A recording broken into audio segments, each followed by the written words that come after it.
কাৰ্বি আংলঙৰ ভূমিখণ্ডত মেঘালয়ৰ নিৰ্বাচনী প্ৰচাৰৰ বিৰুদ্ধে ডেফৰ্ড Forum for Hills Autonomous State মুভমেণ্টৰ সংবাদমেল শুক্ৰবাৰে দিনৰ পৰা 1 মান বজাত ডেফৰ্ড Forum for Hills Autonomous State Movement এক সংবাদমেলৰ আয়োজন কৰে। Forum for Hills Autonomous State মুভমেণ্টৰ আহ্বায়ক জেমছ হানছে আৰু সোনা সিং টেৰাঙে সংবাদমেল সম্বোধন কৰি পশ্চিম কাৰ্বি আংলঙৰ সীমান্তৰ মেঘালয়ৰ একাংশ লোকে অনাধিকাৰ প্ৰৱেশ কৰি মেঘালয় নিৰ্বাচনী প্ৰচাৰ চলোৱা আৰু মুক্ত বিচৰণ কৰা কাৰ্যৰ তীব্ৰ বিৰোধিতা কৰে। নেতাটোৱে কয় যে 1951 চনতে কাৰ্বি আংলং মেঘালয় সীমান্ত ভালদৰে চিহ্নিত কৰাৰ পাছতো জিলাখনৰ ভূমিখণ্ডত মেঘালয়ৰ ৰাজনৈতিক কাৰ্যকলাপ সহ্য কৰা নহ'ব। সেয়ে এনে কাৰ্যৰ বিৰোধিতা কৰি সংগঠনটোৱে কাৰ্বি আংলঙৰ ভূমিত এনে কাৰ্য বন্ধ কৰাবলৈ জিলা আয়ুক্তৰ জৰিয়তে ষষ্ঠ অনুসূচীৰ অভিভাৱক তথা অসমৰ ৰাজ্যপাললৈ একাধিক দাবী সম্বলিত এখন স্মাৰকপত্ৰ প্ৰেৰণ কৰা বুলি কয়। হিলছ অট'নমাছ মুভমেণ্ট আমি কনভেনৰ আছোঁ। আমাৰ জেমছ হানছে, মই নিজে আছোঁ কনভেনৰ, আৰু আমাৰ ছেক্ৰেটাৰী আমাৰ টিছু ইত্যাদি কৰি আমাৰ নেতৃবৃন্দ আছে। আৰু মিডিয়া পাৰ্চনেল যোগেদি আপোনালোকক জনাব বিচাৰিছোঁ,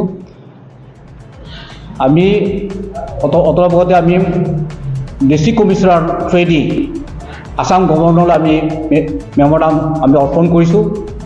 উদ্দেশ্য এইটোৱে যে আজি 1951 চনৰ পৰা যিটো ডিমাৰ্কেটেড এৰিয়া মেঘালয় আসাম তথা ৱেষ্ট কাৰ্বি আংলং তথা কাৰ্বি আংলং যিটো বৰ্ডাৰ ইছ্যু লৈ এটা ৱেল ডিমাৰ্কেটেড সেই এলেকাত এটা যিটো জইণ্ট হিলছৰ পৰা এটা ইলেকশ্যন কৰি আছে, ইলেকশ্যন কেম্পেইন চলি আছে, তেওঁলোকে ইলিগেলি আনকনষ্টিটিউচনেলি তেওঁলোকে আমাৰ কাৰ্বি আংলং তথা অসমৰ ভিতৰতে 15খন গাঁও তথা 25 কিলোমিটাৰ ভিতৰত আমাৰ অসমৰ ভিতৰতে আহি গৈছে, কাৰ্বি আংলঙৰ ভিতৰত আহি গৈছে। তেওঁলোকে কেম্পেইন কৰি আছে, প্ৰি মুভমেণ্ট কৰি আছে।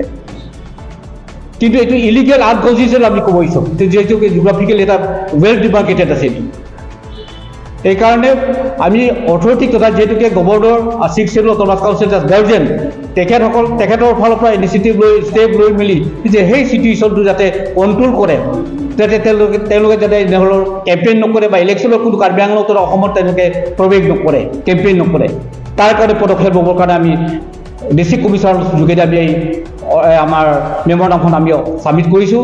আৰু যিহেতুকে আমি গিভ এণ্ড টেকৰ পলিচি লৈ 2021 পৰা যিটো গিভ এণ্ড টেক যিটো এগ্ৰিমেণ্ট হৈছে মেঘালয় গভৰ্ণমেণ্ট তথা ষ্টেট গভৰ্ণমেণ্ট, আসাম গভৰ্ণমেণ্ট তথা চেণ্ট্ৰেল গভৰ্ণমেণ্ট থ্ৰুৱেদি, আৰু সেইকাৰণে আমি ক'ব বিচাৰিছোঁ যিহেতুকে 51ত যেতিয়া আমাৰ ডিষ্ট্ৰিক্ট ক্ৰিয়েট কৰা হৈছে তেতিয়াই পৰা আমাৰ বাউণ্ডেৰী ৱেল ডিমাৰ্কেটেড আছে। এইকাৰণে আমি দিবলগীয়াও নাই আৰু আমি আনিবলগীয়াও নাই। যিসকল জাতি জনগোষ্ঠীয়ে কাৰ্বি আংলঙত আছে, কাৰ্বি আংলঙত থাকক, তেওঁলোকে কাৰ্বি আংলঙৰ ভিতৰত ধৰা অসমত থাকক।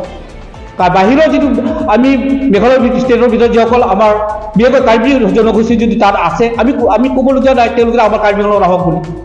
সেইকাৰণে আমি দিবলগীয়াও নাই, আনিবলগীয়াও নাই। সেইকাৰণে ইয়াৰ পদক্ষেপ যাতে গভৰ্ণৰ আমি অতি শীঘ্ৰে তেখেতে ইনিচিয়েটিভ ল'ব বুলি আশা ৰাখিছোঁ। সেইকাৰণে আমি মেম'ৰাণ্ডামখন আমি ছাবমিট কৰিছোঁ আজি। কি কয়